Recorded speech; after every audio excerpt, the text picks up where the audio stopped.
Hello दोस्तों, नमस्ते। कैसे हैं आप लोग? आज हम लोग नया टॉपिक लेके आए आपके लिए। क्या है टॉपिक आपका? Bookkeeping, accounting and accountancy. आज हम इसके बारे में अच्छे समझेंगे। देखना दोस्तों, the term bookkeeping and accounting often considered as same is not correct. मतलब क्या कि बुक कीपिंग एंड अकाउंटिंग क्या नहीं है? सेम नहीं है। The two terms are different from each other. Book keeping अलग है एंड अकाउंटिंग अलग है। Accounting is a wider concept and includes book keeping. मतलब क्या? अकाउंटिंग जो है हमारा वो वाइडर कॉन्सेप्ट है और बुक कीपिंग उसमें ही इंक्लूड है। अब ध्यान सुनना, बुक कीपिंग क्या होती है फिर? Book keeping is a part of accounting. Book keeping क्या है? अकाउंटिंग का एक पार्ट है। Being a process of recording, क्या क्या काम है बुक कीपिंग का? Process of recording financial transaction and events in the books of account. मतलब क्या? रिकॉर्ड करना फाइनेंशियल ट्रांजेक्शंस को, जितनी बिजनेस में ट्रांजेक्शन हो रही हैं उन्हें रिकॉर्ड करना किसका काम है? बुक कीपिंग का काम है। अब देखना इसमें क्या क्या इन्वॉल्व है। 4 पॉइंट इन्वॉल्व है दोस्तों। जो प्रोसेस आपने करे थे ना 7, उसमें से 4 स्टार्टिंग वाले क्या है? बुक कीपिंग है। देखो, identified financial transaction and events. Second point, measuring them in terms of money. मतलब क्या? पहले आप ट्रांजैक्शन को आइडेंटिफाई करिए। वो ट्रांजैक्शन ऐसी होनी चाहिए जिन्हें हम मनी के टर्म में मेजर कर सकें। थर्ड पॉइंट देखिए, recording the identified financial transaction and events in the books of accounts. और आपने पहचान लिया, आपने मेजर कर लिया, तो आप क्या करेंगे? उसे रिकॉर्ड कर लेंगे किसमें? बुक्स ऑफ अकाउंट में। एंड फोर्थ पॉइंट आपका, classifying recording transactions and events, posting them into ledger account.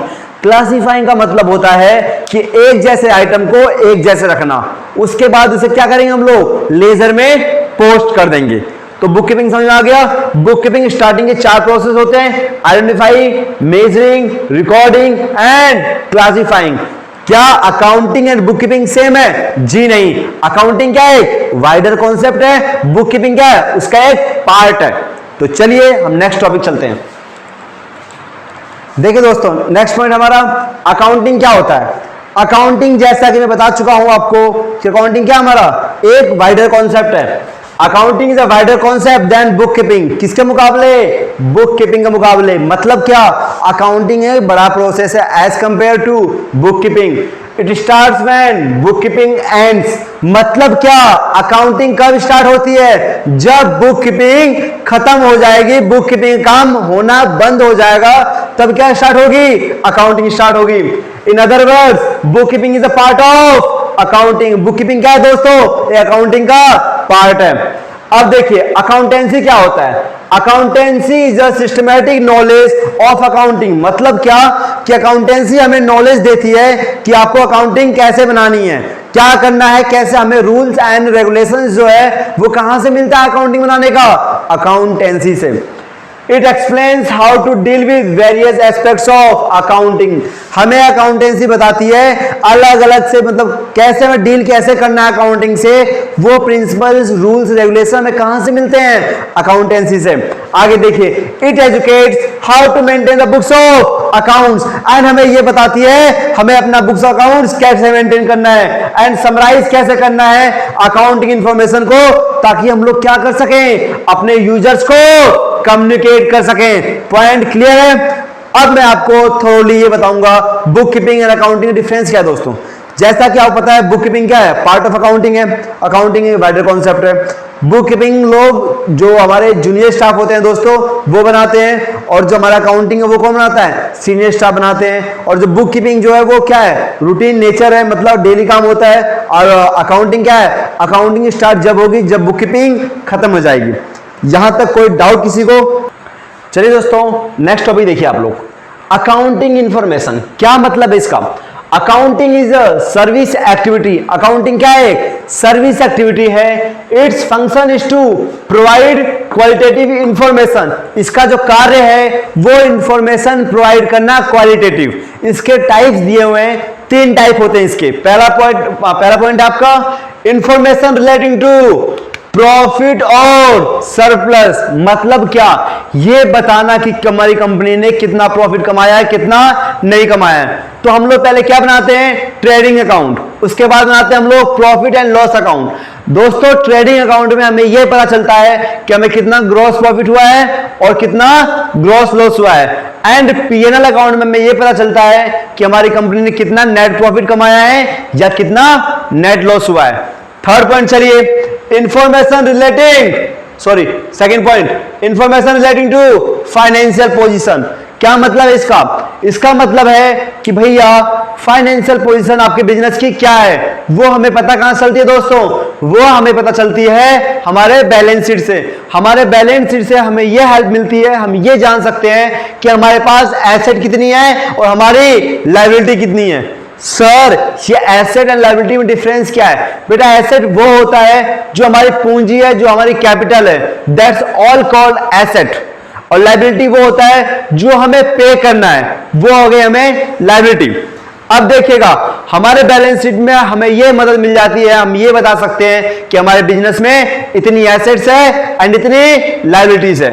Third point आपका इंफॉर्मेशन अबाउट कैश फ्लो, मतलब क्या, हमारे बिजनेस में कितना पैसा आ रहा है, आने को हम क्या बोलते हैं, इनफ्लो, इनफ्लो। एंड जाने को क्या बोलेंगे, outflow. Inflow and outflow cash का हमारे बिजनेस में कितना है, उसके मदद से ही हम लोग डिसीजन ले पाएंगे कि कहां पैसा कितना प्रोवाइड करना है, कहां किसको देना है। अगर हमें ये पता ही नहीं होगा हमारा इनफ्लो कहां से होने वाला है, तो मेरे भाई हम आउटफ्लो करने में भी डरेंगे। पॉइंट क्लियर है? अगला देखिए, qualitative characteristics of accounting information, मतलब क्या कि जैसा हमने पढ़ा है कि जो अकाउंटिंग इंफॉर्मेशन होती है वो क्या होती है, क्वालिटेटिव होती है। तो इसके पॉइंट जानते हैं हम। पहला पॉइंट है रिलायबिलिटी। रिलायबिलिटी का मतलब क्या है कि जो भी आप इंफॉर्मेशन प्रोवाइड करेंगे उसमें कोई एरर नहीं होना चाहिए और कोई बायसनेस नहीं होनी चाहिए, कोई भेदभाव नहीं होना चाहिए, सब कुछ आपको स्पष्ट क्लियर दिखाना है, वो हो गई आपकी इंफॉर्मेशन रिलायबिलिटी। सेकंड पॉइंट आपका रेलिवेंस। रेलिवेंस क्या है भैया, आप वो इंफॉर्मेशन प्रोवाइड कीजिए जो यूजर के लिए क्या हो, रेलिवेंट हो। ऐसा नहीं है कि डिसीजन लेने के लिए कुछ और चाहिए, इंफॉर्मेशन प्रोवाइड कुछ और कर रहे हो आप। पॉइंट क्लियर है? जो भी इंफॉर्मेशन आप प्रोवाइड करेंगे वो रेलिवेंट होनी चाहिए डिसीजन बनाने के लिए, डिसीजन लेने के लिए एंड हमारे यूजर्स के लिए भी। यूजर कौन होते हैं, internal user and external users. Third point है अंडरस्टैंडेबिलिटी, मतलब क्या कि जो आप अकाउंटिंग इंफॉर्मेशन प्रोवाइड करेंगे आपको इस वे में करना है, आपको इस लैंग्वेज में करना है ताकि हमारे यूजर समझ पाए। भैया हम सारा काम किसके लिए कर रहे हैं, अपने यूजर्स के लिए। यूजर जब समझेंगे तभी तो डिसीजन लेंगे आगे। पॉइंट क्लियर है? आपको इंफॉर्मेशन ऐसे प्रोवाइड करनी है हमारे यूजर को समझ में अच्छे से आए। अगला पॉइंट है कंपेरेबिलिटी। सर ये कंपेरेबिलिटी मतलब क्या होता है, कंपेयर करना एक दूसरे से। हाँ जी, इसका मतलब है कंपेयर करना। अब देखना इसमें है intra firm and inter firm.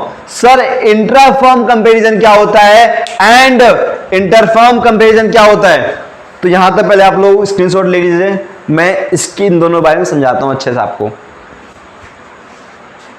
तो चलिए दोस्तों देखिए, एक मिनट जाइए आप लोग।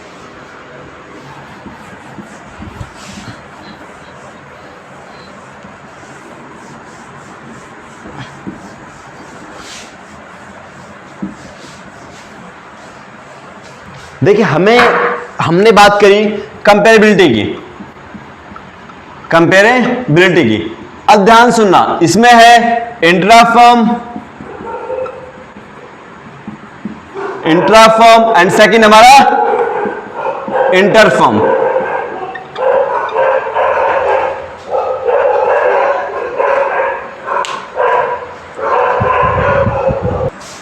हमारा इस चैप्टर का लास्ट टॉपिक है दोस्तों, तो प्लीज आप लोग ध्यान सुनिएगा। सिस्टम ऑफ अकाउंटिंग, दो सिस्टम ऑफ अकाउंटिंग होते हैं, टू मेनली दो ही होते हैं दोस्तों, एक double entry system of accounting and second single entry system of accounting. अब जो फॉलो हो रहा है वो डबल एंट्री सिस्टम अकाउंटिंग ही कंपनी में फॉलो हो रहा है दोस्तों। तो चलिए हम जान लेते हैं double entry system of accounting होता क्या है। पहला पॉइंट, जो भी एंट्री करेंगे वो हर एंट्री डेबिट भी होगी एंड साथ साथ क्रेडिट भी होगी। सर मतलब समझिए, एग्जांपल दीजिए। मान लीजिए कि मैंने क्या बिल्डिंग खरीदी दोस्तों।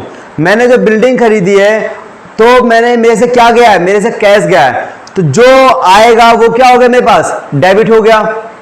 क्लियर है? Debit what comes in, credit what goes out, ये वाला रूल लगेगा इस पे। मेरे पास क्या आया, मेरे पास बिल्डिंग आई है, तो बिल्डिंग क्या हो गई दोस्तों, बिल्डिंग डेबिट हो जाएगी। अब मेरे से क्या गया है, कैश चला गया है, तो कैश क्या हो जाएगा, क्रेडिट हो जाएगा। तो हम ये कह सकते हैं कि हमारा डेबिट एंड क्रेडिट क्या होना चाहिए, हमेशा इक्वल होना चाहिए। यही हमारा क्या है दोस्तों, डबल एंट्री सिस्टम है। मतलब क्या, हर एंट्री के दो एस्पेक्ट हैं, डेबिट एंड क्रेडिट।